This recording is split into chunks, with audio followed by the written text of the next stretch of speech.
Am I right? Yes or no? No. Yes or no? Maybe, Your Honor. No, it's not maybe. It's yes, isn't it? Yes mo na, pinapahirapan mo pa tong si Lolo. Yes mo na, yun lang naman gusto marinig niyang mama na yan. Yes mo na, madam, yes mo na, please. Yes mo na. Maybe, Your Honor. Maybe, Your Honor. Ayun. Okay na ba yun, sir? Okay Am I na? pressuring you now? Oh, Am I pressuring you now? maybe, Your Honor uli. I'm so nervous right now, Your Honor. Idiretso nyo na kasi ng impeachment yan. Pinapakahaba-haba nyo pa. Etong si Atras-Abante, pinapahirapan nyo pa yung mga sarili nyo. Idiretso nyo na, rekta nyo ng impeachment para magkaalaman na tayo kung saan hahantong yung mga kaganapan na yan dyan sa Committee on Good Government and Public Accountability. Ayun na nga mga kababayan, muli ho tayo nagbabalik sa panibagong reaction video. Sa mga bago lang ho dito sa PH Update, isang like at isang subscribe lang ho, masaya na ho tayo dyan. At sa mga gustong sumali sa ating community, click nyo lang ho yung join button sa baba para kayo ang pinakaunang makakita sa ating mga reaction video.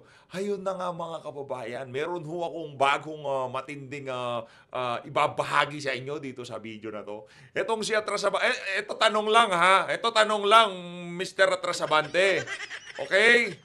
Pwede mo sagutin at pwede mong hindi sagutin. Ang tanong ko lang naman sa inyo, sir, kinausap nyo ho ba yung DepEd official na di umano tumatanggap ng sobre, di umano galing sa mga tauhan nitong si VP Sara. Kasi nabahiran na kayo dyan na nakikipag-usap kayo sa mga resource person. At base dun sa ating nakitang pakikipag-usap nitong si Paduano, dyan sa resource person na yan, malamang sa malamang, ako, ayaw kong mag-isip ng masama dito, pero yung ginawa nyo kay Colonel Grijaldo, hindi ka tanggap-tanggap yun. Yung ginawa nyo doon sa mga resource person, dyan sa Tuwad Committee, parang yung ginawa nyo dyan sa ano na yan, parang magkaparehas ng pattern. Ika nga, kayo na lang humusga mga kababayan. Wala ho tayong maraming pag-uusapan dito sa video na to. Focus lang ho tayo sa naging palitan nitong si Atras-Abante at ng DepEd official na yan. Panuorin ho natin to mga kababayan. Ibang klase talaga to. Ay, teka lang ho mga kababayan, bago ho natin umpisa ng ating talakayan, mega love shoutout ho muna pala tayo. Mega love shoutout ho muna tayo. Nakalimutan natin, mega love shoutout ho muna pala. Dito kay Sir Rene Familiar. Itong si Sir Rene Familiar. Sir Rene, ano ho ba talaga? Tambay lang ho kayo dito sa chat. Umaga, tanghali, gabi, hapunan, almusal, madaling araw, nandyan si Sir Turney. Rene Familiar. Maraming salamat, sir. Dalawang kamay ng saludo. Mega love shoutout. Maraming salamat to sa 8 Australian dollars. Walang paano natin itong si Sir Turney. Itong si Sir Rene Familiar. Mega love shoutout din ho dito kay Banateros Baines Lori. Maraming salamat. Mega love shoutout to. Maraming salamat sa 500 yen. Mabuhay ho kayo. Mag-ingat ho kayo dyan sa Japan. Mega love shoutout. Maraming salamat to. Maraming salamat. Mega love shoutout din ho dito kay Mios Vlog. Maraming salamat to. Mios Vlog. Maraming salamat to. Mag-ingat ho kayo dyan sa Toyama, Ken, Japan. Maraming salamat to. Mag-ingat ho kayo dyan sa Japan. Maraming salamat. Mega love shoutout sa lahat ng nagko-comment, nag-share at lahat ng kung ano-anong ginagawa nila dyan sa comment section. Maraming salamat. Ito, narekta na ho tayo dito kay Atras-Abante.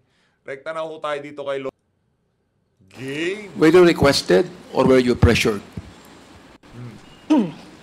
I was requested, sir. You were requested. You were not pressured at all. Come on, tell us the truth here. I was requested, sir, in a nice way. Thing is this, you received an Teka lang, sumagot na Requested in a nice way. Ting-ting, ang tanong dyan, baka meron nakipag-usap dyan sa alin na yan. Baka bago nag-umpisa yan, hinila yan doon sa madilim na pasilyo. Di ba? envelope 9 times. Am I right? Yes, Your Honor. Is that not a form of pressure? Honestly, sir, the first time I met or I talked with... Have you ever asked why Di pa tapos yung sagot, meron ka na naman tanong, walang yakang matanda ka, ha? Parang, kayo ayaw nyo ng mga bastos, pero kayo ang babastos nyo dyan sa... Ano ka lang tawa? Anong nangyari sa Pilipinas? Bakit tayo pinasok nitong mga ulupong na to? Are you being given an envelope? Yes, sir. I asked her. But What was the answer? it's just an allowance from the Vice President. Was that? It was just an allowance from the Vice President. Allowance lang naman pala eh. Malay natin itong si Madam Katalan, ano yan, masipag, mahusay sa trabaho. Kaya meron siyang allowance. Ang tanong ko sa inyo, si Speaker ba hindi kayo binibigyan ng allowance? Diba? Base sa aking nakikita, meron kayong Rolex, Patek Philippe, meron kayong Cadillac, wala kayong allowance? Actually, I asked allowance. Is that liquidated, or is that recorded, or is just given to you? Because it's a bit different when you say allowance and it's just an envelope given to you. Am I right? Sir, the first time I received it, I honestly asked Shine, Ma'am, is it part of the confidential fund? Sabi niya, no. It was just an allowance from the Vice President. So, for me, honestly, I received it, knowing that it was not part of the Who gave you confidential that? Who gave you the envelope? fund. ASEC, Sunshine Fajarda. Who requested you to sign the accounting report? It was also ASEC Shine Fajarda. Therefore, if it was ASEC Fajarda who requested you, as you Kayo naman, pagka pinag-uusapan yung allowance dyan, kumusta naman yung mga allowance nyo? Pagka merong mga ganyang klaseng pagdinig, balita daw ho natin, daang milyon ng budget ng mga ganyang klaseng pagdinig. Kayo ho ba? Tayo nagtatanong, magkano ho ang allowance nyo pagka nagtatanong-tanong kayo dyan sa mga ganyang klaseng hearing? and she is also the one that gave you the envelopes. Would you not think that it's a form of pressure on your part?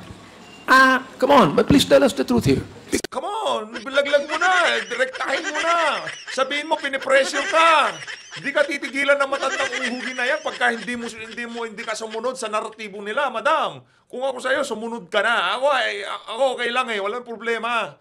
Kasi magpakatotoo tayo, kahit anong mangyari dyan, doon ho papatungo yung mga pinag-uusapan na yan. Papunta ho talaga tayo doon sa impeachment. Wala ho tayong magagawa.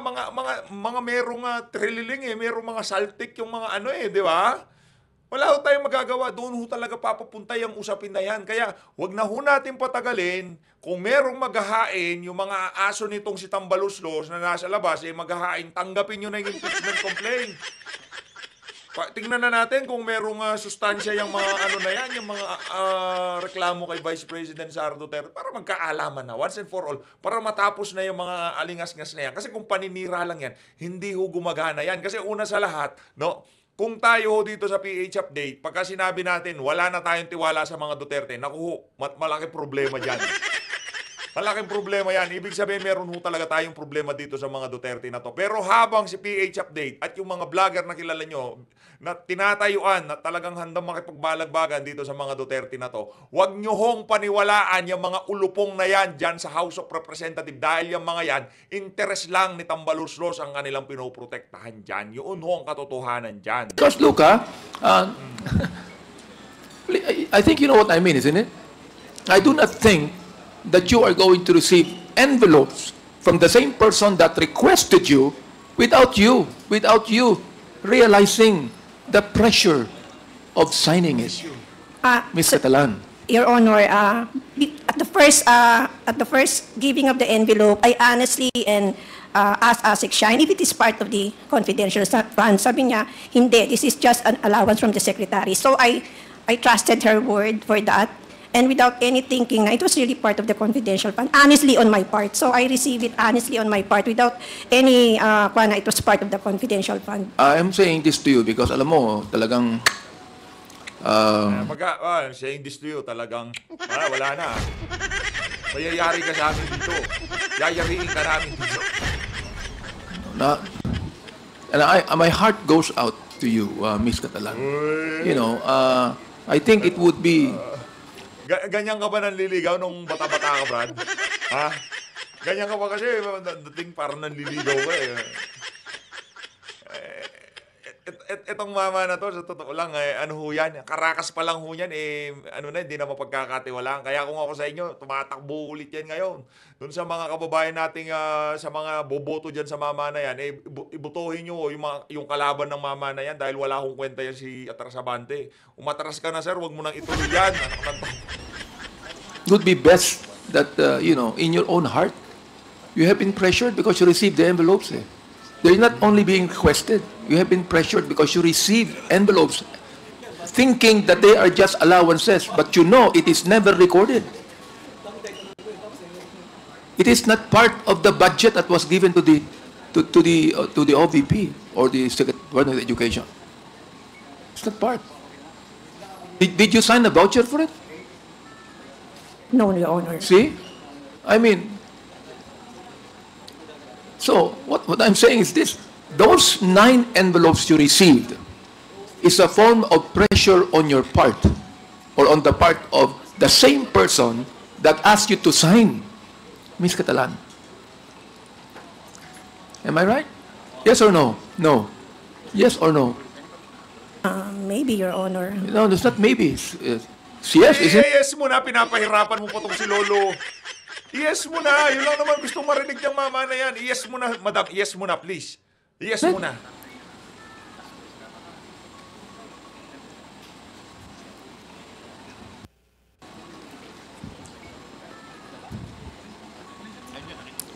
Am I right? Maybe, Your Honor. Maybe, Your Honor. Ayun. Okay na ba yun, sir? Okay Am I na? pressuring you now? Oh. Am I pressuring you now? Oh. Oh. Oh. Maybe, Your Honor, uli. I'm so nervous right now, Your Honor. Oh. Mr. Chair. The Chair would like... Yan ho ang nararamdaman ng mga dyan, resource person. Yung mga tanong ho kasi nila, akala mo talagang para sa bayan yung ginagawa nila. Okay lang sana eh. Kung talagang itong si VP Sara may dinispal kong pera, yung tipong, ano ho siya, yung makikita mo yung napakarami niyang mansyon, napakarami niyang relo, napakarami niyang kung ano-anong koloretes sa katawan, di ba? Okay lang eh. Questionin nyo si VP Sara. Tanungin nyo kung saan niya dinala yung pera na yan. Pero nakikita ho natin dito kay Vice President Sara Duterte, yung simpleng pamumuhay. Wala ho siyang, hindi ho marangya ang kanyang pamumuhay. Kagaya nitong si Atrasabante, meron ka pang pa cross na ganyan. Langya kang matanda ka. Oo, ayusin mo buhay mo, sir, ha?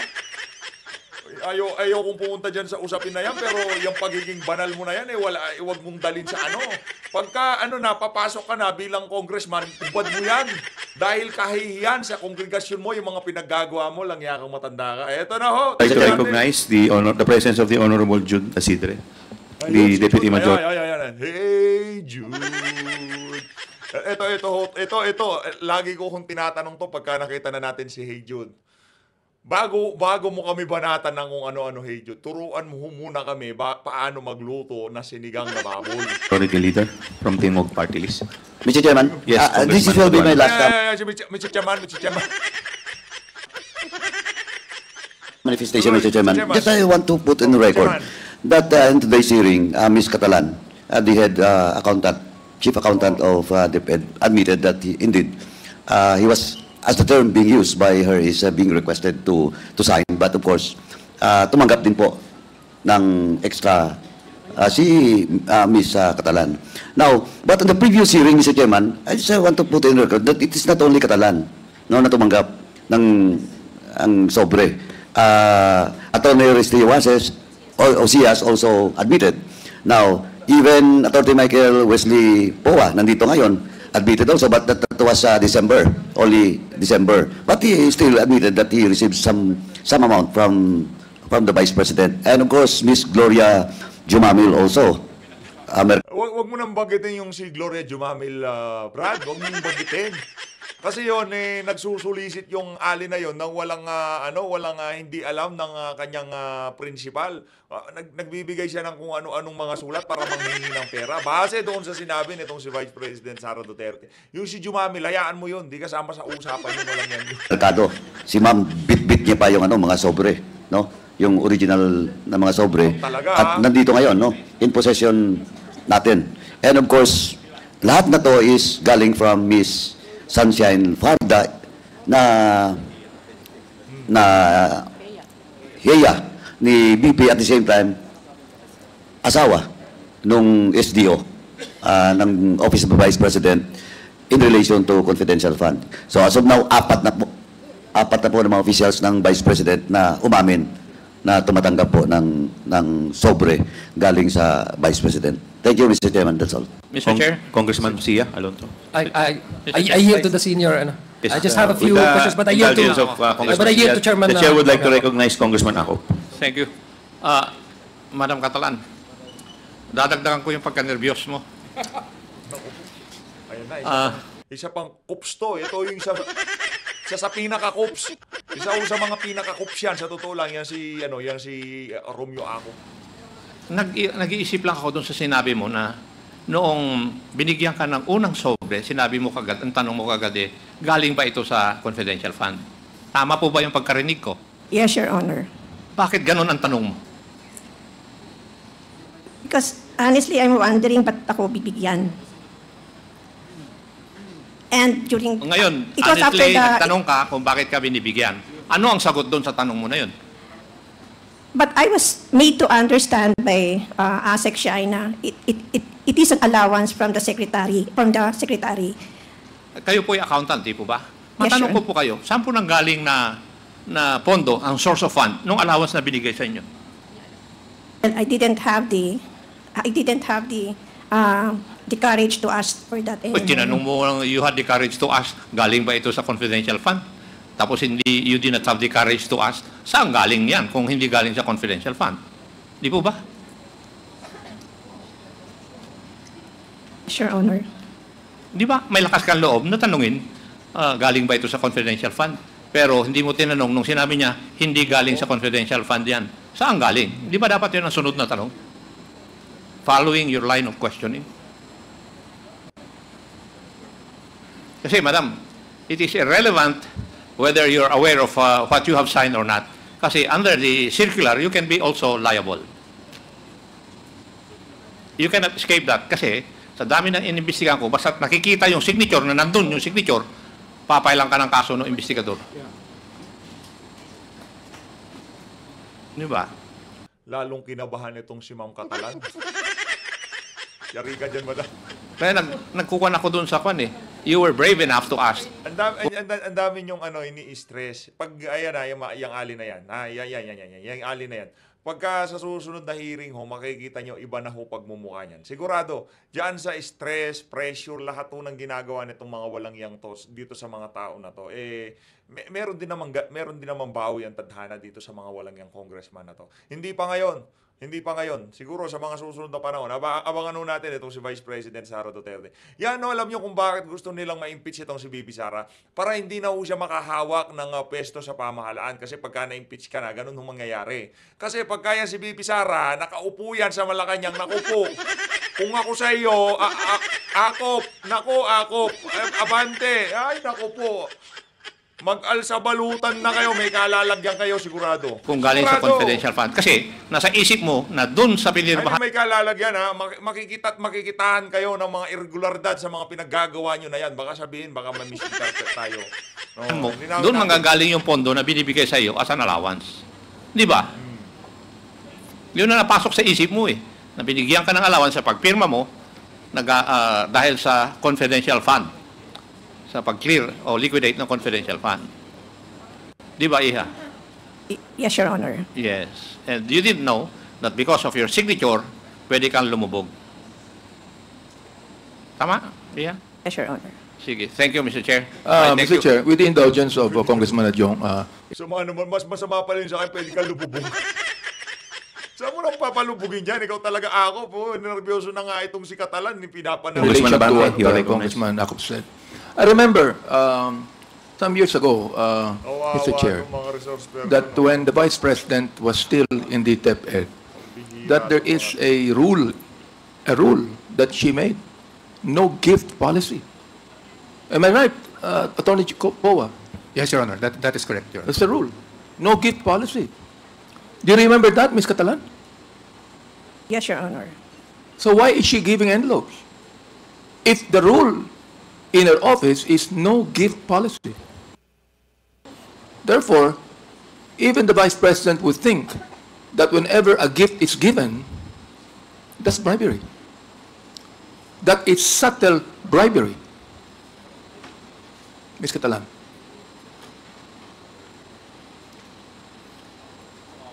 Maybe. Not maybe. Sabi mo sa akin, no gift policy. So therefore, if the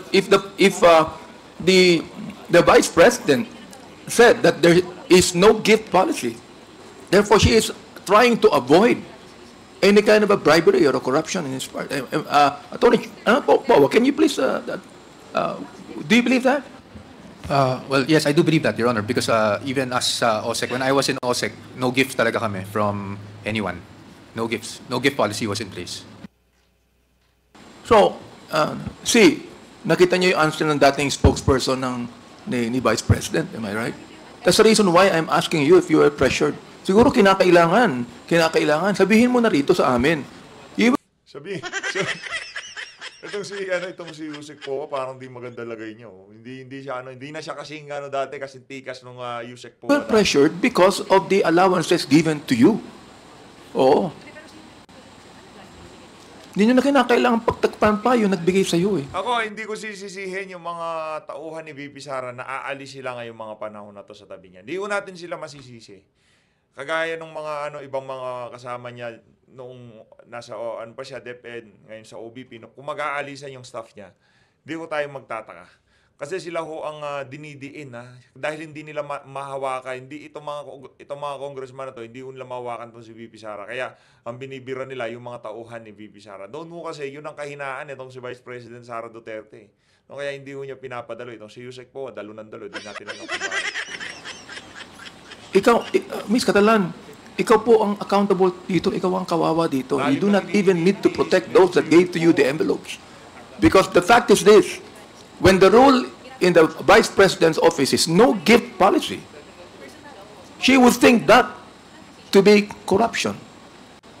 Oh, therefore, yung pagbigay ng allowance sa iyo is actually subtle bribery. Naku, subtle bribery ka dyan. Hindi po ba? But according kasi kay Attorney Shine during that time, it came from the secretary and who was really he was just grateful dun sa performance namin. So I considered it not really a form of bribery. Or I was not pressured to sign the liquidation voucher, but I was requested to sign it, sir. Malinaw hindi siya pressured. Huwag niyo nang pagpilitan, pinagpipilitan. Pinagpipilitan ako kasi nito si baka, madam, kung ako sa'yo sabihin mo na pinilit ka, baka hindi makatulog yan.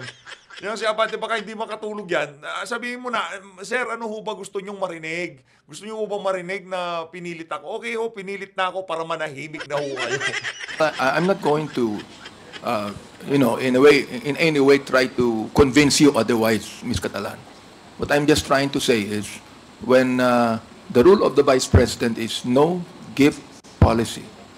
In fact, hindi nga siya tumatanggap ng gift sa amin kahit nabigyan namin siya Hindi siya tumatanggap Ngayon, kung siya mismo hindi tumatanggap, ba siya nagbibigay sa inyo? As a form? Ibang usapan nyo, kung hindi siya tumatanggap, baka nasaktan yung, yung amo nyo, binibigyan ba ng gift itong si VP Sara, kaso hindi niya tinatanggap. Baka kaya galit na galit yung amo nyo sa kanya, kaya ganyan yung banat nyo sa kanya. Binigyan nyo siya ng regalo, ayun tanggapin. Iba naman pagka siya nagbigay. Pagka siya nagbigay, panigurado, hindi yung galing sa nakaw. Of gratitude. That's your duty. Bitch, para mo naman sinasabing yung binibigay nila galing sa yaka. Wala akong sinabi nun, kayo nagsabi nun. Ms. Catalan. Whether there is no envelope given as a form of gratitude, it's your duty to do your job. Am I right? Yes, Your Honor. That's what I'm saying. Mr. Congressman Sia, you're recognized. Thank you, Mr. Chair. Just like to do some follow-ups on the questions of Chairman. Ms. Catalan, I'd like to know, I think this has already been asked of you, pero I'd like to know, how long have you been working in DepEd? I've been with the department for almost 36 years, sir. 36 years. As a accountant, familiar naman po kayo sa trabaho ninyo for the past 3 decades. Alam niyo po yung differences between incentives, bonuses, allowances, hindi ho ba? Yes, Your Honor. And when you say bonuses and all of these categories, meron pinagkukunan po ng pondo dyan, di ba? Nakalaan naman po yan, no? Yes, Your Honor. Can you enlighten me po, because according to your responses, you treat this regular, I don't know how to label it, but as a gift, no? Just for the lack of a better term. Kasi hindi mo po mapinpoint kung saan talaga galing yon. Pwede niyo po sabihin, clarify sa amin kung based on your experience, kasi alam naman po natin may mga bonuses yan, di ba? Sa mga regular employees. In fact, before the end of this year, mayroon talagang bonus packages yan binibigay. And mayroon namang incentives, no? Can you at least distinguish based on your work, job description on how you appreciate the differences of this? Pag sinabi po pong allowance, saan regular na kinukuha na pondo yan? Normally, sir, pag regular po siya at saka yung normal siya sa appropriation or standards appropriation sa personal services ng agency. Okay, sa personal services. Pag sinabi niyo pong mga incentives dun sa mga empleyado, because I believe there are also some employees who have, gone beyond what is expected of them, exemplary yung kanilang mga tinatrabaho, kaya nabibigyan sila ng incentives noon. Meron din ho kayong ganyan at saan po nakukuha din ho yan na category? Sa DepEd, there was no line Wala item po. for incentives. Walang incentives. So what about bonuses po? Bonuses meron po, sir, sa personal services po Sa siya. personal services, okay. So these allowances and these bonuses are regular funding. Yes. Tama po Yes, ba? sir. Kasi Yes, alam Your niyo po Honor. pinagkukunan. So would you say po itong experience niyo for the past 36 years, has there any instance where a former or previous secretary have also done similar gifts or allowances, as you may call it, prior to the one that is now, but prior to the incumbency of then Secretary Duterte? No, Your Honor. Okay. So, would it be safe to assume, Mr. Chair, that this is something irregular? Kasi ang sabi niyo po, both the allowances and as well as yung mga bonuses are regular fundings.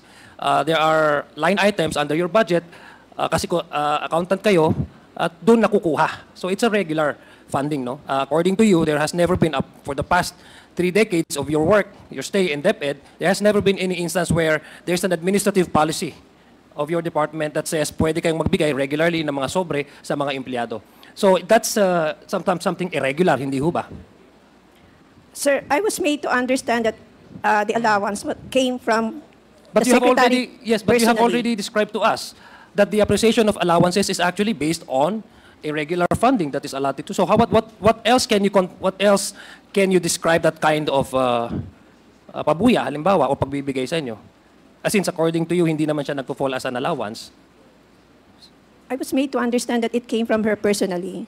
Yeah. Personal money niya. I was made to understand that it came from the personal money of the secretary. Okay, so what do you, was there any instance, for example, Pati ba yung pera nitong si VP Sara, hindi na pwedeng pamigay, gano'n? Bawal mo ba yung kunyari pera ko, meron akong extra 25,000, nakita ko itong si Catalan, Catalan, napakasipag mo talagang galing ng trabaho mo, Brad, Badam, galing ng trabaho mo. Ito yung 25,000, bawal din ho ba yun? Buti nga, malamang sa malamang itong si Catalan, yung natanggap niyang pera galing kay VP Sara, galing ho talaga yun sa bulsa nitong si Vice President Sara Duterte. Ang hirap po dito, yung mga aso nitong baluslus na to, kung mamimigay ho ito ng kung ano-ano, tanong ho, galing ho kaya sa bulsa nila yung mga pinamimigay nila ngayon?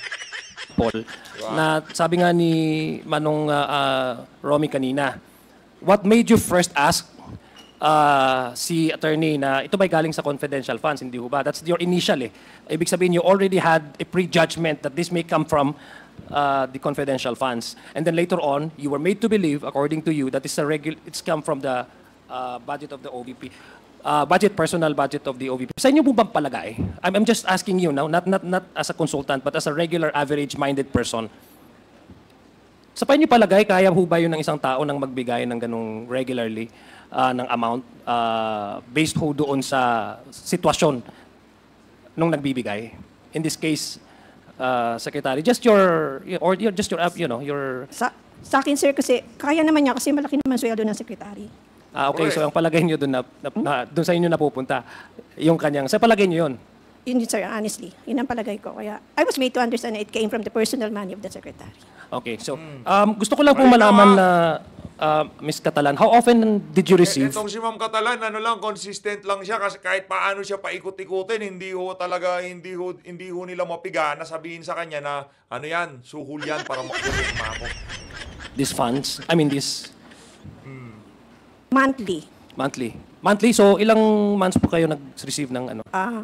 February to So when did it start? When did it start? Kasi sinabi niyo confidential fund. When did it start? When the confidential fund was requested? When was the confidential fund requested again? the first issuance of the confidential fund was around February So when did you receive the allowance? Ano? after the release of the cash. Of Okay, the so check. that made you think Yes, that it's a confidential. yes. But prior to the confidential fund, you were never received any. No, Your Honor. Okay, so hindi mo masasabi na galing personal money niya yun.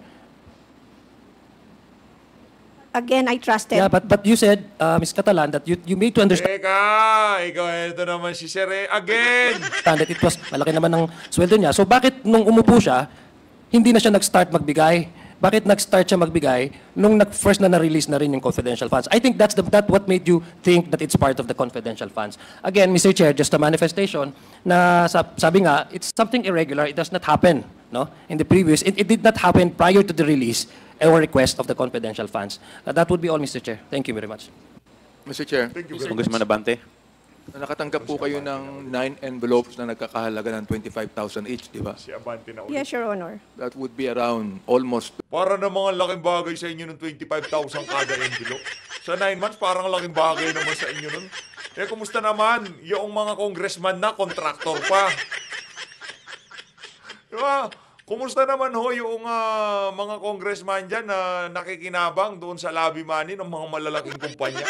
Yung pinag-uusapan ho natin doon, billion, million ho, hindi ho 25,000 ang kakapal ng mukha nitong mga congressman na to. Kala mo talaga lilinis no? 250,000 all in all. Oh. Kung 10 yan, 225. 225,000. So alam niyo po, that is 225,000 in all. Alam niyo yun. Yes, Your Honor. And kailan po natapos yun? Ng pagbibigay? September po. September of last year? 2023, Your Honor. September of 2010. 2023. Your Honor. 2023. Oo. Kailan po natapos ang pag-release ng confidential fund? Third quarter, Your Honor. Ng I cannot- 2023 July po yung release ng check for the third quarter. of 2023, Yes, sir, correct? Your Honor. Oo. So hindi pa kayo nakahalata na that's part of the of your responsibility of signing. Yun nakukuha nyo yung allowances. Remember, tinan nyo, maigi. 225,000. Alam nyo, pinilang nyo. You counted it.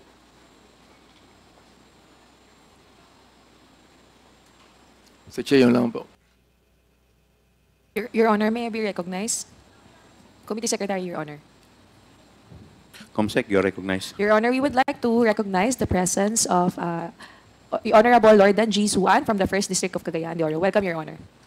Ayun na nga ho mga kababayan, dito na ho natin tatapusin ang ating reaction video. Grabe naman ho itong mga congressman na to. Talagang kitang-kita ho na ginigipit ho nila yung mga resource person na nagpupunta sa kanilang kanilang mga hearing. Kaya kung ako doon sa mga mga papupuntahin diyan, wag na ho kayo magpunta.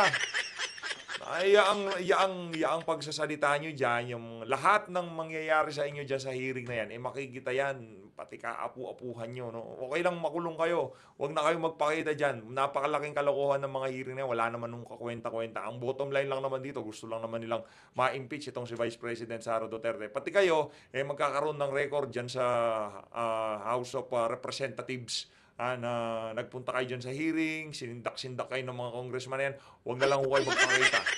Yun ang pinakamagandang kasi mga walang yan, okay lang sana yung tipong yung napakaganda ng talakayan para talaga sa kabubuti ng ating mga kababayan. Yung tipong pag-usapan natin dyan yung mga flood control, yung naranasang paghihirap ng mga kababayan natin nasa Bicol region, ano yung mga susunod natin gagawin para mapaigi na hindi na dumating sa punto na talagang ang daming masasawi, di ba? Maraming mga ari-ari ang masisira dahil dyan sa baha na yan. Imbis na yun ang pag-usapan, ang pinag-uusapan ho nila, paano kung paano mawawasak itong si Vice President Sara Duterte. Ayun na nga mga kababayan, as always, maraming salamat po sa pag-support sa PH Update. Sa mga hindi pa ho nakapag-comment, like, o nag-share, o kung ano mang gusto nyo gawin sa video na to, i-download nyo, i-splice nyo, bahala na ho kayo. Maraming salamat po. Mahal natin ng Pilipinas.